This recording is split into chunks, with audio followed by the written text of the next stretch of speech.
আসসালামু আলাইকুম বন্ধুরা, সবাই কেমন আছেন? আশা করি সবাই ভালো আছেন। আজকে আমি আরও একটি রেসিপি নিয়ে চলে আসলাম।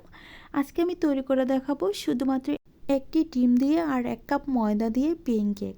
আর এই প্যানকেকটা অনেকটা মজার আর অনেক নরম তুলতুলে হয়ে থাকে। এটা কিন্তু বাচ্চারা খেতে খুবই বেশি পছন্দ করে। আর ছোটো বড় সকলেরই প্রিয় একটা পিঠা। আর যেহেতু শীতকাল এসেছে, এরকম ধরনের পিঠাফুলির উৎসব সবার ঘরে ঘরেই থেকে থাকে।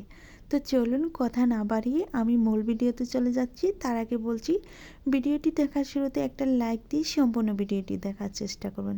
শুরু করে দিচ্ছি মূল রেসিপি। আজকের রেসিপি তৈরি করার জন্য প্রথমে লাগবে একটা ডিম। আমি ডিমটাকে ভেঙে নিচ্ছি, নিয়ে তারপর এখানে অ্যাড করে দিচ্ছি গুঁড়ো করে রাখা চিনি। অবশ্যই চিনিটা গুঁড়ো করে দেওয়ার চেষ্টা করবেন, এতে করে ডিমের সাথে মিশবে ভালো। আর আমি একটি ডিমের সাথে 1/3 কাপ গুঁড়ো করে রাখা চিনি দিয়ে দিচ্ছি। আপনারা চাইলে একটু কমিয়ে বাড়িয়ে নিতে পারবেন, তবে বেশি চিনি দিলে পিঠাটা পড়ে যাওয়ার সম্ভাবনা বেশি থাকে। এখন আমি একটা হ্যান্ড উইক্সের সাহায্যে এই ডিমটাকে আর চিনিটাকে ভালোভাবে মিশিয়ে নেব। আর এই আজকের প্যানকেক রেসিপিতে এই ব্যাটার তৈরি করার জন্য খুব গুরুত্বপূর্ণ টিপস রয়েছে। এগুলো না মানলে কেকগুলো একদমই ভালো আসবে না। দেখেন আমি একদম ডিম এবং চিনির কালারটা অনেকটা চেঞ্জ করে ফেলেছি, কারণ অনেকক্ষণ ধরে হ্যান্ড উইক্সের সাহায্যে এটি বিট করলে কেকগুলো অনেকটাই নরম আর অনেক তুলতুলে হয়ে থাকে। দেখেন আমি এখনও কিন্তু বিট করতেই আছি। আর এই কাজটা অবশ্যই একটু সময় নিয়ে করতে হবে। তারপর এখানে অ্যাড করে দিচ্ছি 1/2 কাপ দুধ। এখানে লিকুইড দুধ দিয়ে দিচ্ছি, আপনারা চাইলে প্যাকেটের গুঁড়ার দুধটাও দিয়ে দিতে পারেন। তারপর আমি আবারও ভালোভাবে মিশিয়ে নিচ্ছি। দেখেন খুব সহজেই কিন্তু এই ব্যাটারটা তৈরি করে নেওয়া যায়। শুধুমাত্র একটু ব্যাটারটা তৈরি করার সময় হ্যান্ড উইক্সের সাহায্যে ভালোভাবে মিশিয়ে নিতে হবে। আমার মিশানো হয়ে গেছে। এখন আমি এখানে অ্যাড করে দিব ময়দা। আর ময়দাটা অ্যাড করার আগে অবশ্যই চেলে দেওয়ার চেষ্টা করবেন, এতে করে ব্যাটারটা অনেকটাই সুন্দর হবে। আর যদি ময়দাতে কোনো ময়লা থাকে সেটাও বেরিয়ে যাবে। একটা শাকনার উপর 1 কাপ ময়দা দিয়ে এখন আমি ভালোভাবে চেলে নিচ্ছি। তার সাথে দিয়ে দিচ্ছি 1 টেবিল চামচ বেকিং পাউডার। তারপর আমি এখন সুন্দর করে হালকা হাতে চেলে নিচ্ছি। দেখেন আমি কিভাবে চেলে নিচ্ছি। আপনারা যে কোনো চালনা দিয়ে আগে থেকেই চেলে রাখতে পারেন, এতে করে হয়ে যাবে। আমি যেহেতু আগে থেকে চেলে নিইনি, তার জন্য আমি এখানে একটা চালনার সাহায্যে চেলে নিচ্ছি।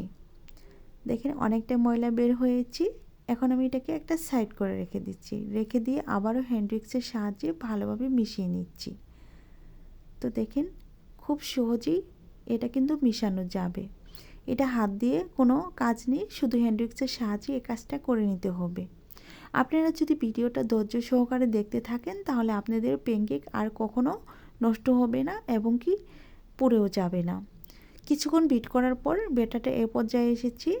দেখেন আরও কিছুক্ষণ বিট করলে ব্যাটারটা আরও একটু পাতলা হয়ে যাবে। যত বিট করবেন তত কিন্তু ব্যাটারটা সুন্দর হয়ে যাবে। দেখেন এখন কিন্তু অনেকটাই পাতলা হয়ে গেছে। তো আমার ব্যাটারটা বিট করা প্রায় হয়ে গেছে। এখন আমি এটাকে একটা সাইড করে রেখে তারপর চুলায় চলে যাব। দেখেন এখন কিন্তু কালারটা অনেকটাই চেঞ্জ হয়ে গেছে। এখন আমি এটাকে একটা সাইড করে রেখে দিচ্ছি। রেখে দিয়ে তারপর আমি চুলায় চলে যাচ্ছি। চুলায় আমি আগে থেকে একটা ফ্রাই প্যান বসিয়ে রেখেছিলাম, আর ফ্রাই প্যানটাকে গরম করে নিয়েছি। আর সেখানে একটা মেজারমেন্ট কাপ দিয়ে আমি ব্যাটারটুকু দিয়ে দিচ্ছি। আর এই মেজারমেন্ট কাপ দিয়ে ব্যাটার দিলে সবগুলো কেক এক সমান হয়ে থাকবে।